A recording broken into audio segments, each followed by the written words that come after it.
إن الحمد لله نحمده ونستعينه ونستغفره ونعوذ بالله من شرور أنفسنا ومن سيئات أعمالنا من يهده الله فلا مضل له ومن يضلله فلا هادي له وأشهد أن لا إله إلا الله وأشهد أن محمدًا عبده ورسوله أما بعد فإن خير الحديث كتاب الله وخير الهدي هدي محمد صلى الله عليه وسلم وشر الأمور محدثاتها وكل محدثة بدعة وكل بدعة ضلالة وكل ضلالة في النار أعوذ بالله من الشيطان الرجيم بسم الله الرحمن الرحيم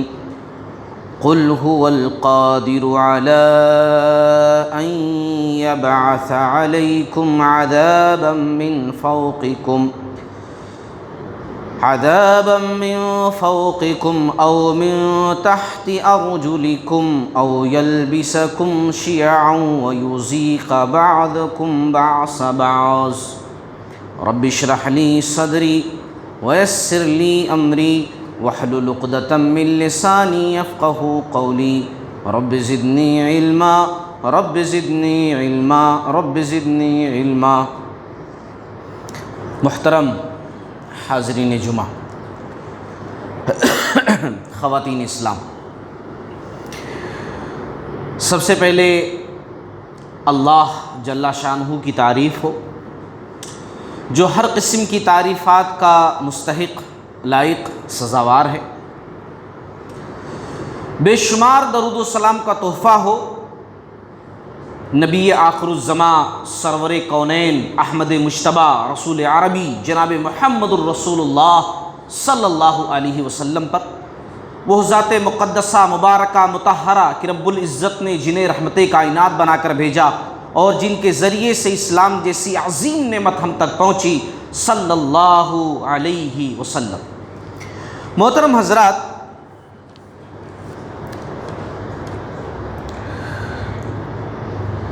آج جس عنوان پر مجھے گفتگو کرنی ہے وہ عنوان ہے زلزلوں کی کثرت، عبرتیں، نصیحتیں۔ حالیہ دنوں میں جو ترکی، شام، مختلف جگہوں پر اور اس کے بعد بھی خبریں آتی رہیں کہ فلاں جگہ پر جھٹکے محسوس کیے جا رہے ہیں، اس کے آثار نظر آ رہے ہیں، یہ جو خبریں ہم تک پہنچتی رہیں اور جو کچھ ہم نے دیکھا، یہی تمام باتیں میری سوچ میں ہیں اور اسی سوچ کو لے کر آج میں انشاءاللہ گفتگو کروں گا۔ دیکھیے، دنیا کے اندر اللہ رب العالمین لوگوں کو گرفت میں لیتا ہے۔ آخرت میں پکڑ ہوگی وہ تو ہے ہی ہے، وہ بات کی بات ہے۔ دنیا کے اندر بھی اللہ تعالیٰ لوگوں کو گرفت میں لیتا ہے، اور کیسے لیتا ہے، کس طریقے سے گرفت میں لیتا ہے، اللہ تعالیٰ نے قرآن میں اس کا تذکرہ کیا ہے، اور میں نے وہی آیت آپ لوگوں کے سامنے پڑھی ہے اور اپنے خطبے کی ابتدا کی ہے۔ سورہ الانعام کی آیت نمبر 65 ہے جو میں نے پڑھی۔ اللہ نے اس آیت کے اندر کہا قُلْ هُوَ الْقَادِرُ عَلَىٰ أَن يَبْعَثَ عَلَيْكُمْ عَذَابًا مِّن فَوْقِكُمْ، کہ دیکھو اللہ اس بات پر قادر ہے، اللہ قدرت رکھتا ہے کہ وہ تمہارے اوپر عذاب اوپر سے بھیج دے۔ اللہ تعالیٰ کے پاس طاقت ہے اور کوئی روک نہیں سکتا اس کو۔ اللہ کے پاس طاقت ہے کہ وہ تمہارے اوپر عذاب اوپر سے بھیج دے، اور اللہ کے پاس یہ بھی طاقت ہے کہ تمہارے نیچے سے بھی اللہ عذاب بھیج سکتا ہے، زمین سے بھی اللہ عذاب بھیج سکتا ہے۔ اور تیسری چیز سن کر کے دنگ رہ جاؤ گے، اللہ نے کہا اور اللہ اس بات پر بھی قادر ہے کہ تمہیں گروہ گروہ تقسیم کر دے، الگ الگ بانٹ دے تم لوگوں کو، اور پھر اس کے بعد تمہیں آپس میں بھڑا دے، آپس میں لڑا دے، آپس میں ٹکرا کر کے اللہ تم کو عذاب دے۔ یہ بھی عذاب دینے کا اللہ تعالیٰ کا طریقہ ہے۔ اللہ نے سورہ انعام میں اس بات کا تذکرہ کیا ہے۔ جب ایسے حادثات اور ایسے واقعات جو ہمارے سامنے گزرے، جب ایسے واقعات ہمارے سامنے آتے ہیں تو ہمیں ٹھہرنا چاہیے، اپنے ذہن کو روکنا چاہیے اور سوچنا چاہیے، اسلام کی روشنی میں غور و فکر کرنا چاہیے کہ یہ کیوں ہے، اللہ نے کیوں ایسا زلزلہ بھیجا، اللہ نے ایسا واقعہ کیوں رونما کیا۔ اس بات پر ہماری دماغ جانی چاہیے۔ عام واقعے کی طرح، عام حادثے کی طرح اچھا ہو گیا چلا گیا، ذہن سے اس طرح گزار نہیں دینا چاہیے، بلکہ سوچنا چاہیے یہ واقعات، یہ حادثات، یہ باتیں ہمیں آتے ہیں خبردار کرنے کے لیے، ہمیں تنبیہ کرنے کے لیے اللہ تعالیٰ دیتا ہے، ہمیں جھنجھوڑنے کے لیے اللہ تعالیٰ ایسے واقعات دیتا ہے۔ اللہ تعالیٰ ہمیں موقع دے رہا ہے کہ سوچو، غور کرو، سمجھو، دماغ کو دوڑاؤ، کس لیے ہم نے ایسا کیا ہے۔ اللہ تعالیٰ نے قرآن میں ایسے واقعات کو کہا میری نشانیاں ہیں۔ ہاں، اللہ نے کہا یہ میری نشانیاں ہیں، میں جو دنیا کے اندر اس طرح کرتا ہوں، سورج گرہن، چاند گرہن، زلزلے، یہ تمام میری نشانیاں ہیں۔ اقوام پر عذاب، یہ میری نشانیاں ہیں، یہ آیات ہیں۔ اللہ نے قرآن میں کہا وَمَا نُرْسِلُ بِالْآيَاتِ إِلَّا تَخْوِيفًا، ہم جو نشانیاں بھیجتے ہیں وہ ڈرانے ہی کے لیے بھیجتے ہیں۔ سورہ بنی اسرائیل کی آیت ہے یہ۔ ہم جو نشانیاں بھیجتے ہیں کس لیے بھیجتے ہیں؟ یہ نشانیاں ہیں، اور نشانیاں بھیجتے کس لیے ہیں؟ الا تخویفا، خوف دلانے کے لیے ہم بھیجتے ہیں، ڈرانے کے لیے ہم بھیجتے ہیں۔ اس آیت کی تفسیر میں، جو سورہ بنی اسرائیل کی جو آیت ہے، اس آیت کی تفسیر میں ابن کثیر رحمۃ اللہ علیہ نے 2 واقعات بیان کیے ہیں، بڑے سمجھنے کے لائق ہیں۔ اگر وہ سمجھ گئے تو ایسے واقعات دنیا میں کیوں رونما ہوتے ہیں، یہ بات ہمیں سمجھ میں آ جائے گی۔ ابن کثیر رحمۃ اللہ علیہ نے تفسیر میں ذکر کیا 2 واقعہ۔ ایک واقعہ یہ ہے کہ عبداللہ بن مسعود رضی اللہ تعالی عنہ کے دور حیات میں، ان کی زندگی کے اندر، جبکہ وہ کوفہ کے اندر تھے، تو کوفہ میں جو ہے زلزلہ آیا۔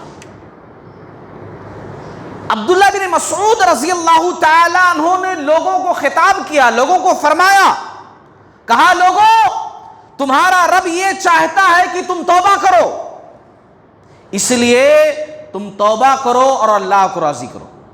یعنی عبداللہ ابن مسعود رضی اللہ تعالی عنہ نے وہ جو زلزلے آئے، وہ جو جھٹکے آئے، اس سے یہ نتیجہ نکالا کہ گناہ اور معصیت بڑھ گئی ہے، اللہ تعالیٰ کا عذاب نازل ہو رہا ہے، اس لیے لوگوں توبہ کرو اور توبہ کر کے اپنے رب کو راضی کرو۔ دوسرا واقعہ ابن کثیر رحمۃ اللہ علیہ نے یہ ذکر کیا ہے کہ عمر رضی اللہ تعالیٰ عنہ کے دور خلافت میں بھی مدینہ میں کئی بار جھٹکے آئے، کئی بار زلزلہ آیا۔ مدینہ کے اندر، مدینۃ الرسول کے اندر، شہر مدینہ کے اندر زلزلے، جھٹکے آئے، زلزلے آئے، کئی مرتبہ آئے۔ عمر بن خطاب رضی اللہ تعالی عنہ باہر نکلے، لوگوں سے کہا، لوگو اللہ کی قسم، قسم کھا کر کہا، لوگو اللہ کی قسم، تم نے گناہ شروع کر دیا ہے، تم گناہ والے راستے پر جا رہے ہو، لہذا اگر دوبارہ زلزلہ آیا تو میں تمہارے ساتھ ایسا کروں گا، ویسا کروں گا۔ یعنی سخت وارننگ دی کہ سدھر جاؤ، یہ اللہ کی تنبیہ ہے، یہ اللہ کی وارننگ ہے، اگر دوبارہ زلزلہ آیا تو تمہیں میں سزا دوں گا، تمہیں قصوروار ٹھہراؤں گا، اس لیے اپنی زندگیوں کو سنوارو، اپنی زندگیوں کو سدھارو۔ عمر بن خطاب رضی اللہ تعالیٰ عنہ نے خطاب کرتے ہوئے لوگوں کو سمجھایا۔ تو جو زلزلے آتے ہیں نا، اللہ تعالیٰ خبردار کرتا ہے، انتباہ کرتا ہے، متنبہ کر رہا اللہ رب العالمین کہ سوچو، غور کرو، تمہاری زندگیاں کس پٹری پر گزر رہی ہیں۔ اس لیے ہمیں جب ایسے واقعات ہوتے ہیں تو ہمیں کثرت سے توبہ کرنا چاہیے، استغفار کرنا چاہیے، اپنے گناہوں کی معافی مانگنی چاہیے۔ انسان ہیں، جانے انجانے میں کتنی غلطیاں ہم نے کی ہیں، اللہ تعالیٰ کے سامنے آنسو بہانا چاہیے، اللہ تعالیٰ کے سامنے رونا چاہیے، گڑگڑانا چاہیے، ربنا ظلمنا انفسنا، وَإِن لَّمْ تَغْفِرْ لَنَا وَتَرْحَمْنَا لَنَكُونَنَّ مِنَ الْخَاسِرِينَ، اے ہمارے رب غلطی ہو گئی ہے، گناہ ہو گیا ہے، تو رحم کرنے والا، اگر تو نے رحم نہ کیا تو ہم تو نقصان اٹھانے والوں میں سے ہو جائیں گے۔ کیونکہ جب زلزلے آتے ہیں، ایسے واقعات آتے ہیں، ایسے حادثات آتے ہیں، زندگیاں تبدیل ہو جاتی ہیں، عورتیں بیوہ، بچے یتیم ہو جاتے ہیں۔ کل جن کے پاس کئی بلڈنگیں تھیں وہ لوگوں کے سامنے ہاتھ پھیلانے پر مجبور ہو جاتے ہیں، شہر کے شہر تباہ ہو جاتے ہیں، بستیوں کی بستیاں اجڑ جاتی ہیں، اور انسانی جانوں کی تو کوئی قیمت نہیں رہ جاتی، جہاں دیکھو لاشیں بکھری پڑی رہتی۔ اس لیے توبہ استغفار کرنے کا وقت ہے، اللہ سے معافی مانگنے کا وقت ہے۔ اور ایک چیز اور بھی، دوسری بات جو میں خاص طور سے کہوں گا، دوسری بات یہ زلزلوں کی کثرت، یہ ہمیں بتا رہی ہے، خبردار کر رہی ہے کہ دنیا اپنے اختتام کو پہنچ رہی ہے۔ قیامت کب آئے گی اللہ بہتر جاننے والا ہے، لیکن زلزلوں کی کثرت رسول اللہ صلی اللہ علیہ وسلم کے حدیث کے مطابق یہ قیامت کی نشانی ہے۔ قیامت کب آئے گی، قیامت کتنا قریب، وہ اللہ بہتر جاننے والا، وہ اللہ کے پاس علم، لیکن رسول اللہ صلی اللہ علیہ وسلم کی حدیث بتا رہی ہے ہمیں کہ زلزلوں کی کثرت قرب قیامت میں زیادہ ہوگی۔ آج زلزلوں کی کثرت ہے جو ہمیں بتا رہی ہے کہ قیامت قریب ہے، قیامت قریب ہے۔ حدیث کے اندر پیارے نبی صلی اللہ علیہ وسلم نے فرمایا لا تقوم الساعۃ حتی یقبض العلم، کئی نشانیاں بتائی ہیں پیارے نبی صلی اللہ علیہ وسلم نے، بڑی نشانیاں ہیں قرب قیامت کی۔ چند نشانیاں سنیے، یہ سننے کے بعد ایسا محسوس ہوگا آپ کو کہ جیسے آپ نظروں کے سامنے دیکھ رہے ہوں۔ یہ نشانیاں ہمارے دور میں گزر رہی ہیں، ان نشانیوں کو ہم دیکھ رہے ہیں جو ان احادیث کے اندر بتلائی گئی ہیں۔ لا تقوم الساعۃ حتی یقبض العلم، قیامت قائم نہیں ہوگی یہاں تک کہ علم کو اٹھا لیا جائے گا۔ بڑے بڑے علماء ایک کے بعد ایک دنیا سے رخصت ہوتے چلے جائیں گے۔ اللہ علم کو ایسے نہیں اٹھائے گا، جن کے پاس علم ہوتا ہے ان لوگوں کو اللہ تعالیٰ دھیرے دھیرے اٹھانا شروع کرے گا، علماء کو اللہ تعالیٰ اٹھائے گا۔ ہم نے ابھی گزرے ہوئے سال میں اور ہم دیکھتے آ رہے ہیں کتنے علماء، بڑے بڑے علماء کرام، جید علماء کرام دنیا سے رخصت ہو رہے ہیں، بڑی بڑی کتابوں کے مصنف، عظیم کتابیں لکھنے والے دنیا سے رخصت ہو رہے ہیں، دنیا سے جا رہے ہیں۔ حتی یقبض العلم، قیامت سے پہلے اللہ علم کو اس طرح قبض کرے گا۔ وَتُكْثُرَ الزِّلَازِلُ، وَتُكْثُرَ الزِّلَازِلُ، کیا ہے؟ زلزلوں کی کثرت۔ ہاں، زلزلوں کی کثرت یہ بھی قیامت کی نشانیوں میں سے ہے۔ پیارے نبی صلی اللہ علیہ وسلم نے فرمایا قرب قیامت کی نشانیوں میں سے ہے وَتُكْثُرَ الزِّلَازِلُ، یہ زلزلوں کی کثرت یہ بھی علامات قیامت میں سے ہے جو ہم دیکھ رہے ہیں۔ وَيَتَقَارَبَ الزَّمَانُ، اور زمانے کا، وقت کا قریب ہو جانا یہ بھی قیامت کی نشانیوں میں سے ہیں۔ ہم دیکھ رہے ہیں وقت کس طرح قریب ہوتا جا رہا ہے، ایک رمضان گزرا، دوسرا رمضان قریب کتنا آ گیا، ایک جمعہ گزرتا ہے دوسرا جمعہ کتنا قریب، ایک ہفتہ گزرا دوسرا ہفتہ آ گیا، مہینے، سال، کس طریقے سے وقت تیزی سے گزر رہا ہے۔ حدیث کے اندر پیارے نبی صلی اللہ علیہ وسلم نے اسی بات کا تذکرہ کیا، وَيَتَقَارَبَ الزَّمَانُ، زمانے کا، وقت کا قریب آ جانا، جلدی جلدی گزرنا یہ بھی قیامت کی نشانیوں میں سے ہے۔ وہ تظہر الفتن، اور فتنوں کا ظاہر ہونا۔ آج روئے زمین پر اتنے فتنے ہیں کہ شاید ہی کسی وقت میں اتنے فتنے رہے ہیں۔ ہم دیکھ رہے ہیں نا قسم قسم کا فتنہ، ہمارے وہم و گمان میں جو چیزیں نہیں تھیں وہ سارے فتنے ہمارے سامنے ہیں، ہم ان وقت سے گزر رہے ہیں، اس لمحے سے ہم گزر رہے ہیں۔ اور پیارے نبی صلی اللہ علیہ وسلم نے پہلے بتا دیا تھا قرب قیامت کی نشانیوں میں سے وَيُكْثِرَ الْحَرْجُ، اور قتل و غارت گری کا عام ہو جانا۔ آج دیکھیے معمولی مالی باتوں پر لوگ ایک دوسرے کا قتل کر دیتے ہیں، ناحق قتل، ناحق خون، لوگوں کو پیٹ پیٹ کر مار دیا جا رہا ہے، معصوم لوگوں کو جلا دیا جا رہا ہے، لوگوں کو تو قتل کے واقعات بھی بڑھ رہے ہیں۔ تو یہ سب ہیں قیامت کی نشانیاں، ان میں سے زلزلہ بھی ہے جو پیارے نبی صلی اللہ علیہ وسلم نے ذکر کیا ہے کہ زلزلہ بھی یہ قیامت کی نشانیوں میں سے ہے۔ یہ زلزلوں کی کثرت ہمیں بتا رہی ہے کہ دنیا اپنے اختتام کو پہنچ رہی ہے اور قیامت نزدیک سے نزدیک آ رہی ہے، تیسری بات جو میں کہنا چاہتا ہوں وہ یہ کہ دیکھو، جب انسان بگڑتا ہے نا، جب انسان، حضرت انسان جب بگڑتا ہے تو کائنات بھی اس کے حق میں بگڑ جاتی ہے۔ انسان جب بگڑتا ہے تو کائنات بھی اس کے حق میں بگڑ جاتی ہے۔ سلف کا قول ہے، سلف میں سے کسی کا قول ہے کہ وہ کہتے ہیں کہ میں نے جب کبھی اللہ کی نافرمانی کی ہے، میں نے جب کبھی اللہ کی نافرمانی کی ہے تو میں نے دیکھا ہے کہ میری بیوی میری نافرمان ہو گئی ہے، میں نے جب سفر کیا ہے تو میری سواری میری نافرمان ہو گئی ہے، جب میں نے اللہ کی نافرمانی کی ہے، مجھ سے اللہ کی نافرمانی جب ہوئی ہے تو میں نے دیکھا ہے زندگی کے اندر کہ میری بیوی میری نافرمان ہو گئی ہے، میری سواری میری نافرمان ہو گئی ہے۔ تو جب انسان جو ہے وہ بگڑتا ہے تو کائنات بھی اس کے حق میں بگڑ جاتی ہے۔ اللہ تعالیٰ کا قانون جب توڑا جاتا ہے تو یہ زمین بھی نا اپنا ری ایکشن دیتی ہے۔ جب زمین پر اللہ کا قانون توڑا جا رہا ہو تو زمین بھی اس کا ری ایکشن دیتی ہے، ضرور دیتی ہے۔ اللہ کا قانون جب توڑا جا رہا ہو، اور کیا ہے اللہ کا قانون؟ دیکھو، بڑی سمجھنے والی بات کہہ رہا ہوں۔ اللہ تعالیٰ کے دو قانون ہیں، ہے نا؟ اللہ تعالیٰ کے دو قانون ہیں، ایک قانون تکوینی ہے اور ایک قانون تشریعی ہے۔ قانون تکوینی اور ایک قانون تشریعی۔ قانون تکوینی کیا ہے؟ قانون تکوینی یہ ہے کہ جس سے نظام کا سارا کام چلتا ہے، یہ نظام کائنات کا ہے نا، نظام کائنات کا سارا کام جس سے چلتا ہے، پوری کائنات جس سے چل رہی ہے، جس سسٹم سے، وہ قانون تکوینی ہے۔ سورج کا نکلنا، غروب ہونا، چاند کا اپنا کام کرنا، ستارے، سیارے، کہکشائیں، زمین، آسمان، بارش، ہوا، یہ تمام چیزیں جو کائنات کے اندر ہو رہی ہیں یہ قانون تکوینی کے تحت ہو رہی ہیں۔ اللہ تعالیٰ نے قانون ان کے لیے بنا دیا ہے اور اس قانون کے تحت یہ تمام کی تمام چیزیں ہو رہی ہیں۔ اور انسان بھی کیونکہ دنیا کے اندر رہتا ہے تو اسے کہیں نہ کہیں قانون تکوینی کا خیال کرنا پڑتا ہے کہ اللہ نے جس سسٹم سے، جس نظام سے دنیا کو بنایا ہے اور جس لیے جس چیز کو بنایا ہے اس کو ویسے رہنے دیا جائے۔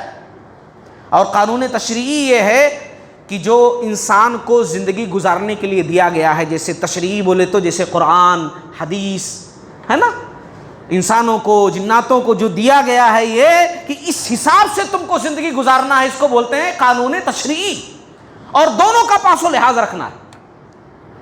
اچھا، اب انسان کیا کر رہا ہے؟ دونوں کی دھجیاں اڑا رہا ہے۔ اللہ کی بنائی ہوئی زمین پر آ کر کے دونوں کو توڑ رہا ہے۔ کیسے توڑ رہا ہے؟ پہلے ایک کو سمجھو۔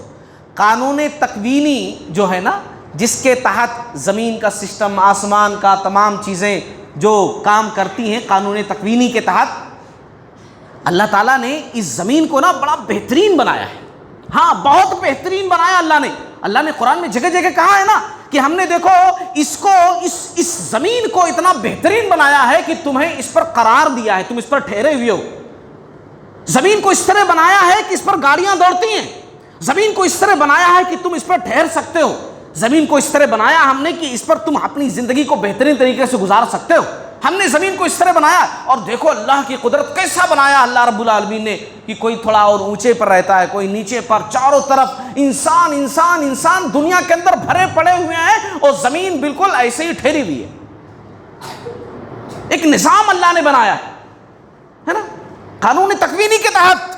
اچھا، اب ایک سے مثال میں دوں، انسان کیسے توڑتا ہے۔ اللہ نے جو زمین کو ایسا قرار دیا ہے نا، اس کے سسٹم میں سے ایک سسٹم یہ ہے، اس کے تمام سسٹم سے ایک سسٹم یہ ہے، ایک قانون یہ ہے کہ اللہ نے زمین ہلے نہیں، ایسا ویسا نہ ہو، ادھر ادھر نہ ہو۔ اللہ نے بڑے بڑے پہاڑ بنائے۔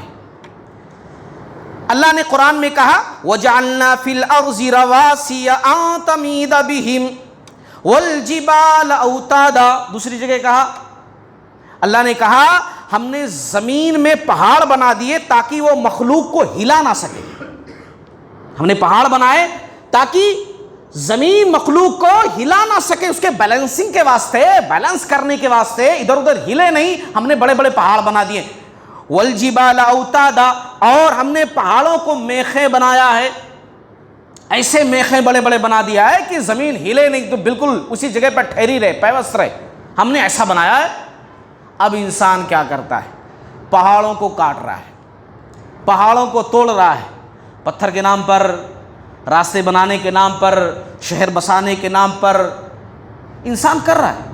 ضرورت غیر ضرورت ہر طریقے سے انسان جو ہے وہ قانون تکوینی کے ساتھ چھیڑ چھاڑ کر رہا ہے اور ہر جگہ کر رہا ہے۔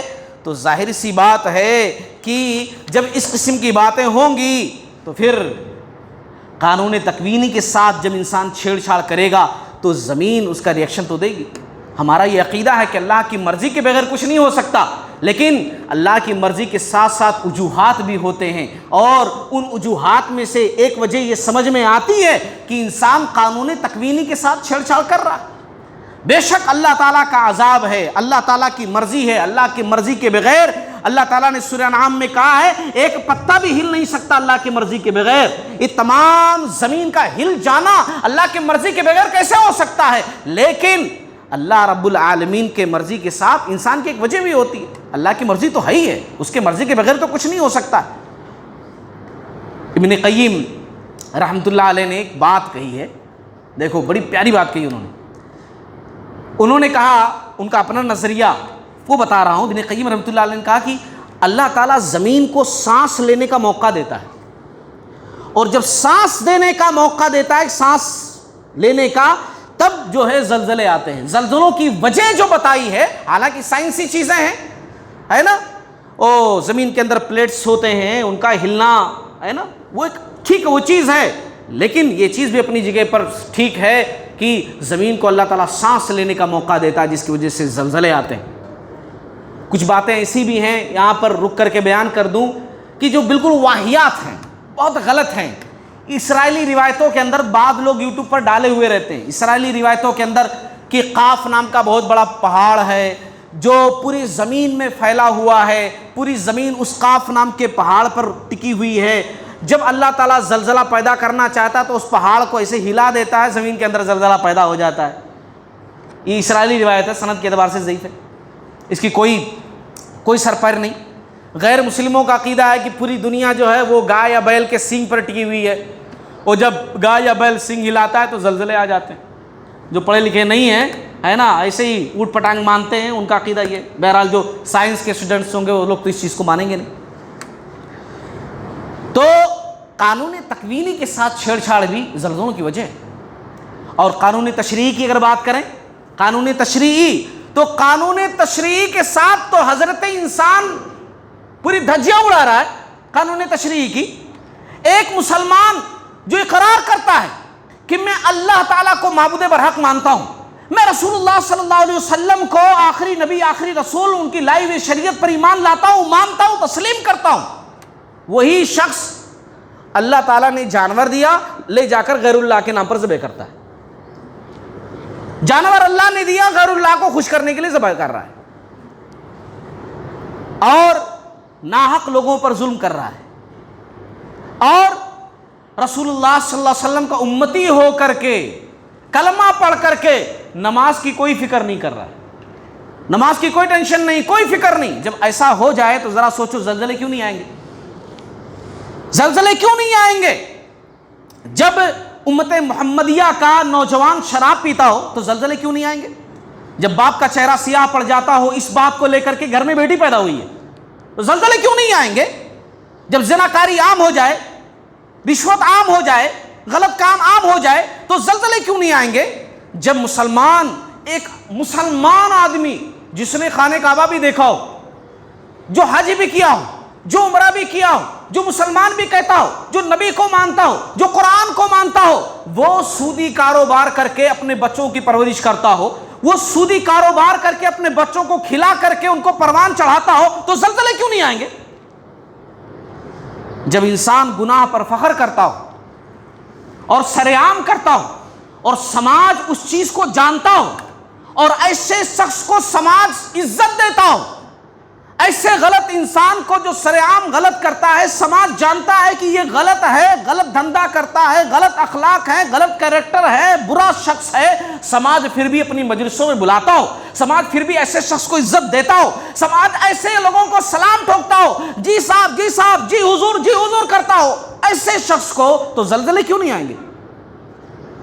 کیوں نہیں آئیں گے بلا زلزلے آتے رہیں گے ہمارے خواب غفلت سے بیدار ہونے تک، زلزلے آتے رہیں گے ہمارے توبہ کرنے تک، زلزلے آتے رہیں گے انصاف کو اس کا صحیح مقام دلانے تک، زلزلے آتے رہیں گے بیٹیوں کی عزتیں اور عصمتیں محفوظ ہونے تک، زلزلے آتے رہیں گے لوگوں کی جان و مال کی حفاظت ہونے تک، یہ زلزلے آتے رہیں گے جب تک ہم سدھریں گے نہیں، یہ زلزلے آتے رہیں گے۔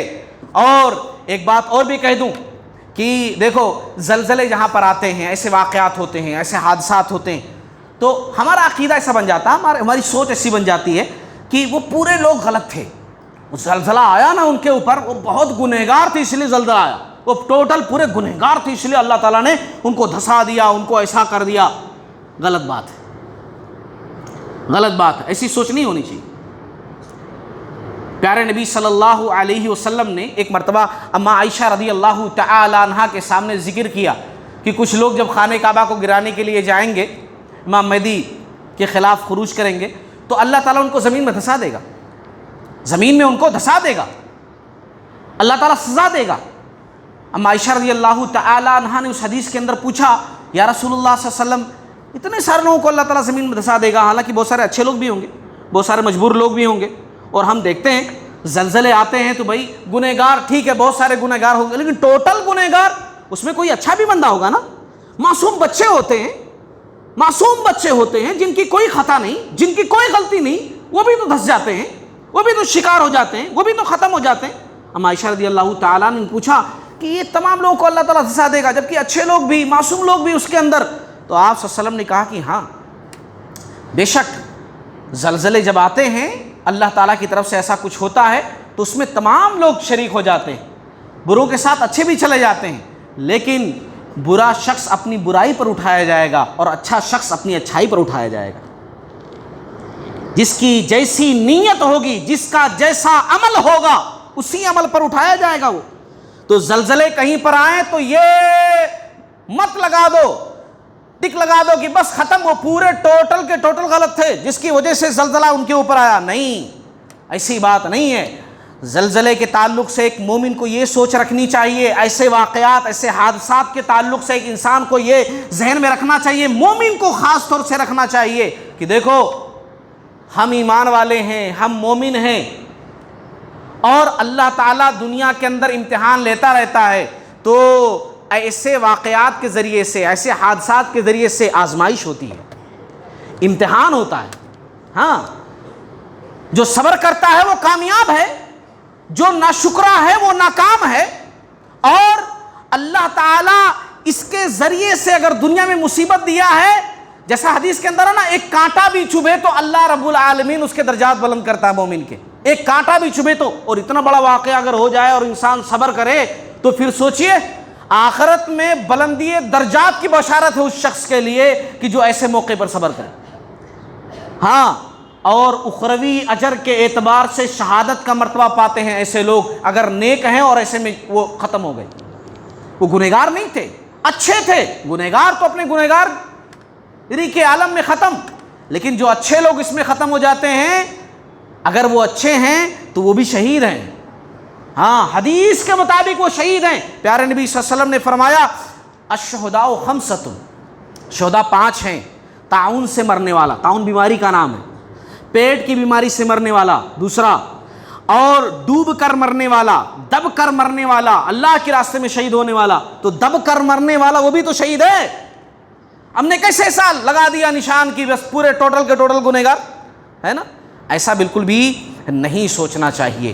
آخری بات کہہ کر جو ہے میں اپنی بات ختم کروں گا، آخری بات کہ دیکھو لوگوں، میں نے جتنی باتیں کی ہیں اس سلسلے میں تمام کا خلاصہ کلام یہ ہے کہ یہ وقت دعا ہے، یہ وقت نصیحت ہے، یہ وقت سدھرنے کا ہے، یہ وقت گناہوں سے رک جانے کا ہے، یہ وقت ٹھہرنے کا ہے، یہ وقت اپنے آپ کو سنبھالنے کا ہے، یہ وقت اپنے آپ پر محاسبہ کرنے کا ہے، اپنے اندر جھانک کر دیکھنے کا ہے، اپنے آپ کی اصلاح کا ہے۔ ہمیں سدھرنا چاہیے، ہمیں اسلام کے راستے پر آنا چاہیے، ہمیں شریعت محمدیہ صلی اللہ علیہ وسلم کے مطابق زندگی گزارنا چاہیے۔ اللہ تعالیٰ پیغام دے رہا ہے، اللہ خبر دے رہا ہے، اللہ تعالیٰ ہمیں خبردار کر رہا ہے کہ سدھر جاؤ بندو، سدھر جاؤ بندو۔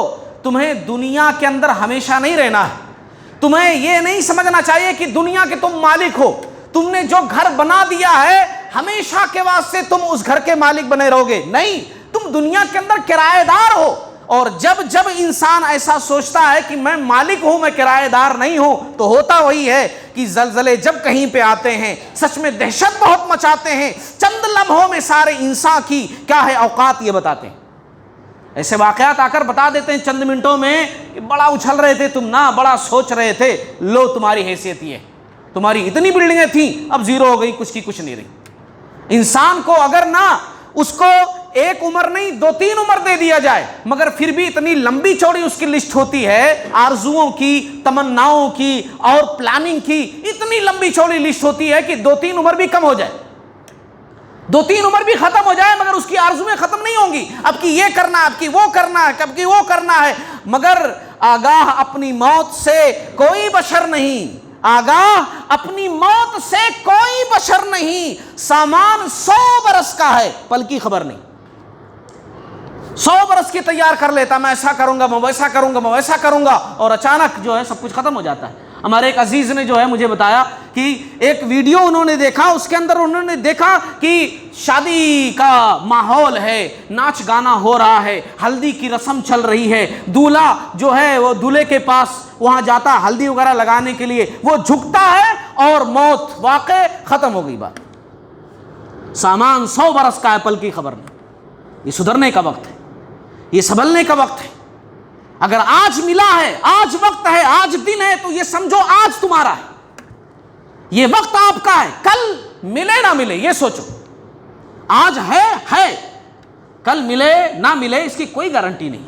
آپ کسی بھی عمر میں ہوں، آپ بوڑھے ہوں، آپ جوان ہوں، آپ بچے ہوں، مرد ہو، خواتین ہو، بچیاں ہوں، یہ آج ملا آپ کو، بس یہی وقت آپ کا ہے۔ اس کے بعد آپ کو ملے گا کہ نہیں ملے گا وہ اللہ کی مرضی ہے، اور یہی تعلیم ہمیں سکھلائی گئی ہے، یہی تعلیم ہمیں بتلائی گئی ہے۔ ہم روزانہ اٹھ کر کون سی دعا پڑھتے ہیں؟ جب بھی نیند سے بیدار ہو، جب بھی نیند سے جاگو، جب بھی بستر سے اٹھو، اٹھ کر کے بیٹھو، فوراً دعا کیا پڑھنی ہے؟ الحمدللہ الذی احیانا بعد ما اماتنا والیہ النشور۔ تمام تعریف اس اللہ رب العالمین کے لیے جس نے مجھے زندہ کیا بعد اس کے کہ میں مر چکا تھا، اور ایک دن ایسا آئے گا کہ مر کر کے اسی کے پاس جانا ہے۔ یہی دعا تو سکھلائی گئی، یہی بات تو سمجھائی گئی ہے کہ آج ہے تمہارا ہے، کل ملے نہ ملے۔ تو یہ وقت سدھرنے کا ہے، یہ وقت سنبھلنے کا ہے۔ یہ زلزلوں کی کثرت ہمیں بتا رہی ہے کہ یہاں ٹھہر کر اپنی اصلاح کرنی چاہیے۔ اللہ تعالیٰ تمام لوگوں کو کہنے سننے سے زیادہ عمل کرنے کی توفیق عطا فرمائے۔ باری تعالیٰ ہمیں توفیق دے کہ ہم جو ہے اپنے آپ کا محاسبہ کریں، اپنی اصلاح کریں، اور اللہ تعالیٰ ہمیں ایسے زلزلوں سے محفوظ فرمائے، ہمیں ایسی آزمائش سے، ہمیں ایسی تکالیف سے اللہ تعالیٰ محفوظ فرمائے، اور جن پر یہ واقع ہوئی اللہ تعالیٰ انہیں صبر کرنے کی توفیق عطا فرمائے، ان کو اللہ تعالیٰ بہترین بدلہ عنایت فرمائے۔ اللہ رب العالمین بڑا غفور ہے، رحیم ہے، اللہ تعالیٰ اپنی رحمت سے ان کے اوپر رحمتوں کا نزول فرمائے۔